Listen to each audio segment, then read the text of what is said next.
Noun adjective এর অর্থ হলো নাউন সরাসরি যদি অ্যাডজেক্টিভের কাজ করে তখন সেটাকে আমরা বলি নাউন অ্যাডজেক্টিভ। ব্যাখ্যা করি, English is my favourite subject, ইংরেজি আমার প্রিয় সাবজেক্ট। এখানে দেখুন ইংরেজি হলো নাউন, কারণ এই সাবজেক্ট হিসেবে বসছে। এখন এটাকে যদি আমি ঘোরায় বলি, I want to speak like an English man, আমি একজন ইংলিশ ম্যানের মতো কথা বলতে চাই। এখানে ইংলিশটা হলো অ্যাডজেক্টিভ।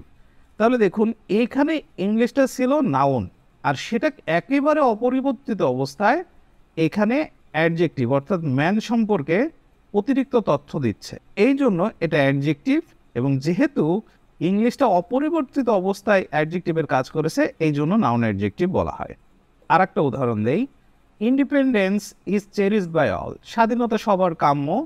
এখন ধরেন এখানে এই ইন্ডিপেন্ডেন্সটা এখানে নাউন, কেন সাবজেক্ট অবজেক্ট জানি আমরা নাউন প্রোনাউনই হয়।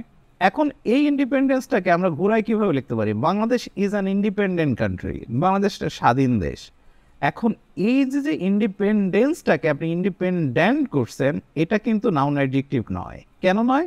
কারণ দেখেন ইন্ডিপেন্ডেন্সকে আপনি ইন্ডিপেন্ডেন্ট করছেন মানে পরিবর্তন করছেন, তো যে নাউনটা অপরিবর্তিত অবস্থায় অ্যাডজেক্টিভের কাজ করবে সেটাকে আপনি শুধু বলতে পারবেন নাউন অ্যাডজেক্টিভ।